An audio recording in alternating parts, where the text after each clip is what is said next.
Welcome back to the channel, guys. In the last video I had gotten 70 prayer, but I hadn't actually unlocked piety. This time we did get piety unlocked. We also got the 70 agility. Along the way to 70 agility, that got us full grace, which is an awesome outfit. Makes you able to run for a very long time. After doing all that, I wanted to access godwars, so I needed to do some quests. I had to complete this one, but I also had to start the troll one, and that gave me access to godwars. But before I went there, I wanted to make sure I unlocked this Nezanot helm or whatever. So since I now have access to godwars, before I wanted to team up with anybody and try to do Bandos, I wanted to make sure I could solo them first, because I felt like if I couldn't solo them, then I didn't even belong at godwars yet, that I still had more training to do. I was definitely scared coming out of the gates because, as you can see, this spec doesn't do what I had hoped it was going to do. And so I try again, and I get the same result. So I thought I was going to get my ass kicked, but thankfully I'm not the only one who hits a bunch of zeros in this fight. Bandos does a pretty good job of hitting zeros, which I thought was going to be a problem because I only have 70 defense. So I was expecting to get rape coming in here. I was disappointed on how easy it was. I didn't know exactly what to do yet. This is my first time here, so, well, in 10 years. I mean, I've beat Bandos before, and I've spent many hours at godwars, but I didn't remember, you know, the order in which to kill the minions, or any of the should I hit him twice and walk around, or any of that crap. I just was, you know, try not to get hit when you see me walking around. I just felt like, you know, it was just long and easy. We just kind of, you know, eat and hit. That's all there really is to this fight. I hadn't remembered exactly how to kill the minions since I hadn't been here in so long, so that part, you know, after Bandos goes down, totally ruins my day. As at this point in the fight, I'm thinking, you know, guys, I might be able to kill this guy twice if he keeps hitting as many zeros, and I start hitting him, but that all changes when he actually goes down and the minions get a hold of me, because I didn't know exactly how to pray yet or which ones to go after first. But since getting some practice, I'm not the same anymore at Bandos. This is previously recorded about a week ago. I've just been trying to keep log of the progress that we've been making on mobile, and I thought that the first solo of Bandos was definitely worth note. It was a changing point in the account on mobile. I wasn't even sure if I was going to get all the way to Bandos on mobile or not, or give up on this game, go back to playing Dungeon Boss, but we're still here. So, getting the first kill was definitely a check in the godwars list. I went to Sarah after Bandos, and we were nowhere close to lucky enough to kill Sarah. I tried 4 times and got no wins against her. I got her down to like 10% health. I just am not good at running the wall yet on mobile. I click off of it and cause her to run diagonal sometimes and shit, and I'm just horrible with the clicks in that room trying to hug the wall on mobile, so you'll have to stay tuned in a later video for me to take her on. But now that I knew that I could kill Bandos once, I wanted to team up with a buddy who had been asking me to go to Bandos, and he's been saying that he would tank, and I thought that's awesome. I didn't want to go if I had a tank, so I'd rather just beat on Bandos, you know, and eat some food and hope for a drop. Like all noobs, though, I was hoping I was going to get Tassie's first kill. But we didn't get it. We got joy pile coins. On average, I feel like Bandos, you get about 40k per kill of him and the minions. That's what I feel like. I've probably done 5 hours of Bandos during this spawn. I think I'm at 50 total kill count. But I only did 1 by myself. I solo after like a friend leave. Like if he tellied out, I just finished the kill. But I only went 1 time on my own to try and solo Bandos. Also, you got to use that prayer altar to get out of the room. You can't just walk out of the door. You have to tab out. So now that I'm duoing, this is the first time I got loot from Bandos on mobile this go around. Notable loot.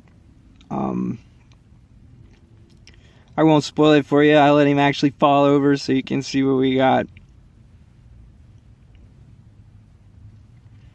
It's definitely a waiting game for him to fall over. I feel like you hit zeros sometimes for these long windows, and then sometimes you just smash his head in, so it's definitely some weird RNG at Bandos. But we get like the best worst unique you could get, meaning like the boots are the worst, but you know, hilt is not a Tassie's or chest plate, but I'd definitely take it for being a noob, and that being our 14th kill at Bandos when we're only averaging like 3, maybe 4 trip. But of course that hilt made us stick to it. We got boots at 23. We get elite clue and a shard. So that would be the first clue I was gonna do, and they screw me over by asking me to do something that I didn't even have the ability to do, which was burn a U-log. So I was very bummed out about that clue scroll, guys. As you can see there, I do not have 60 fire making, so I have to train that. So I was always wondering what fire making was good for, so I guess now I know. It's good for solving elite clues. Anyway, I go back to Slayer because I want to get my attack up if I'm going to be killing Bandos and doing bosses. So I got whip number 5, still averaging, you know, 1 every 300. And I unlocked the Kraken, and I went straight for the boss. I didn't fight any of the normal Krakens. And this is my very first time in the room with the Kraken boss. So I have no idea really what to expect, but I'd watched a video on YouTube, so I now feel like a pro and could sit here for like 60 kills.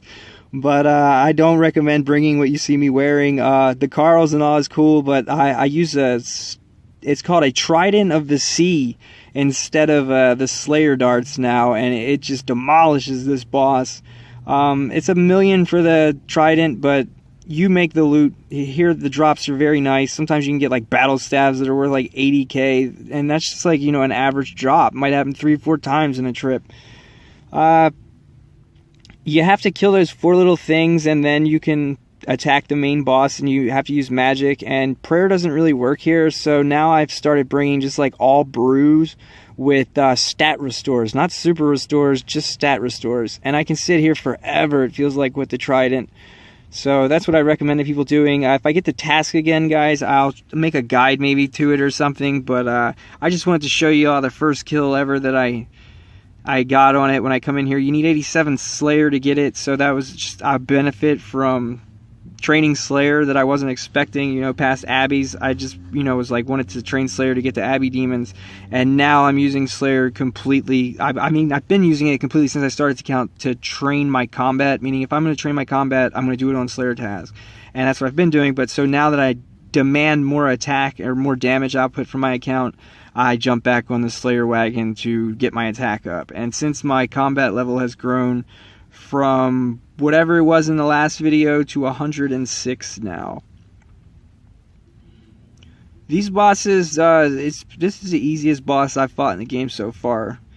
I wish I could have this task all day, every day, and just sit here forever, but you can only fight this boss on task. So that's definitely worth a note. And my first drop, what an amazing drop. I thought, I was like, oh man, I got a cool bucket or something. Like, no dude, that's the regular, plain, shitty, no good bucket. You didn't get anything. I go back to Slayer. We found 6 whips total now on account, but we were like almost 1,000 dry, I feel like, for that one. So they're definitely, they're in between. You don't always get them, but that definitely brought the average back closer to normal, I guess. So I'm not getting them, you know, 1 every 300 anymore.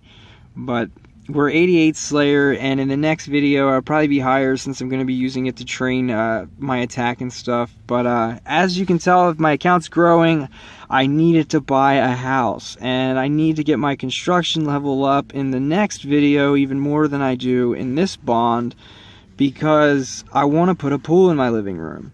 But in this bond so far, I've got 56 construction total, I believe, but I only kept note of like top or up from 1 to 50. I wasn't really sure I was going to keep going, and then that's when I realized, you know, I got to keep going. I need one of them pools in my living room. And that brought me to the next big thing that I've done for my account, is realizing that I don't have to actually have 100 and blah blah blah quest points to do Recipe for Disaster. I've been seeing in PK videos where these pures get, you know, mithrils and adamant gloves, so I'm on an adventure to get those guys. So that should catch you guys up to where I am now. I have 4 days left on the 6th bond. So these are the stats with 4 days left. Maybe in the 4 days we'll get a few more of them up. I'll put a video up at the end of the 4 days, and then in the next bond you can look forward to me trying to get, you know, a pool in my living room and some more, maybe the next Slayer boss, and maybe we get some better loot from duoing Bandos or finding a team to do Bandos with.